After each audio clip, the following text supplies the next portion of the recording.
喺今集開始之前，希望睇緊呢條片嘅朋友，如果你中意今集嘅內容，希望你訂閱我哋頻道同按個 like 以作對我哋嘅支持。魔鏡，話俾我知呢個世界上邊個煲最靚？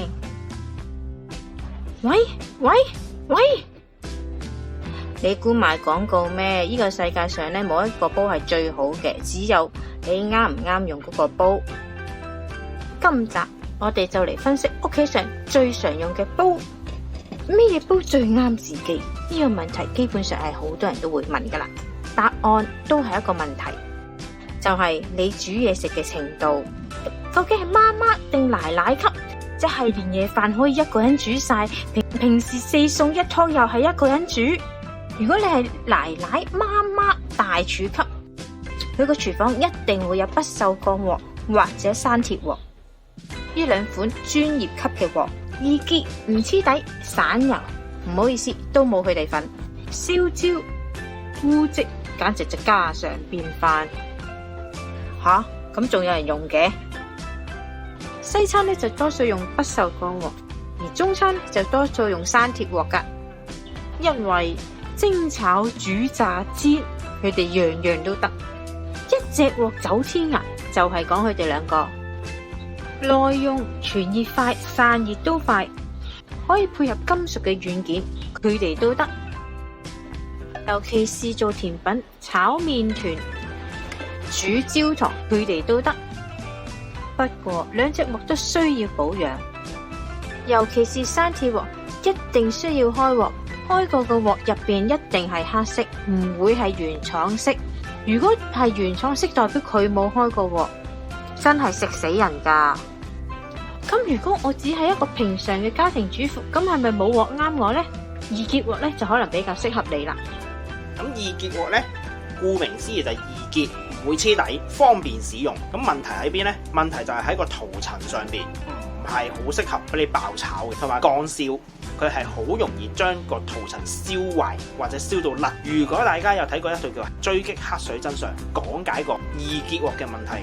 如果佢係用緊一隻叫化學塗層，叫做 PFOA 全氟辛酸，係大概260度左右，係會釋出一啲致癌物。260度，我炒嘢煎嘢都唔會有260度啦。老一輩或者阿媽教落嘅，熱鑊落油呢一下呢，已經好容易超過260度，同埋係絕對唔可以用金屬嘅工具煮食嘅，因為咧會破壞咗個塗層，佢就開始黐底噶啦。呢個世界上除咗化學塗層之外咧，仲有搪瓷塗層同埋鑽石塗層嘅，就係嚟自 Green Chef 22cm 嘅湯鍋啦。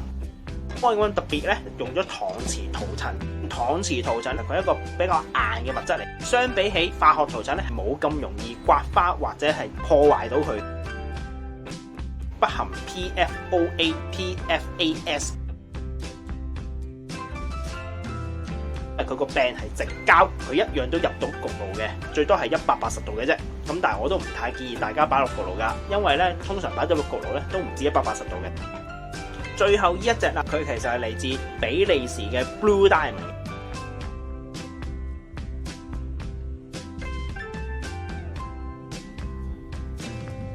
表面嗰度係閃靈靈，佢用咗鑽石塗層，咁所以佢呢個塗層比搪瓷塗層更加堅固。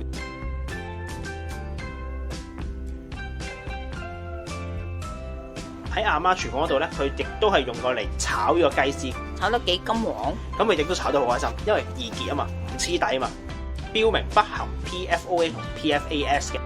煎 pan 咧最特別之處係全金屬，連個柄都係鐵嚟嘅，可以俾你入得到落爐，就係乾燒嘅情況下，喺450度捱得到10分鐘嘅。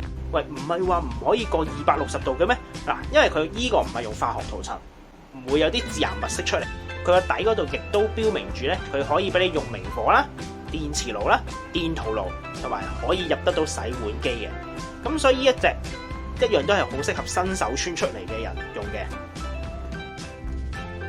當然世界上又有好多其他嘅煲啦，例如鋁煲、瓦煲等等。如果有興趣嘅話咧，都可以留言，我哋咧都會逐一再詳細介紹。不過記得係人揀煲，唔係煲揀人。所以你一定要揾一個合適你自己嘅煲。特別鳴謝我屋企所有嘅煲客串演出。今集亦都差唔多啦，多謝各位收睇。詳細食譜我哋會上載喺 Facebook 專頁度，有興趣嘅話可以上去查閱。另外，如果中意我哋頻道嘅話，希望可以訂閱我哋頻道同埋我個 like，以作對我哋嘅支持。希望大家中意啦，我哋下集再見，拜拜。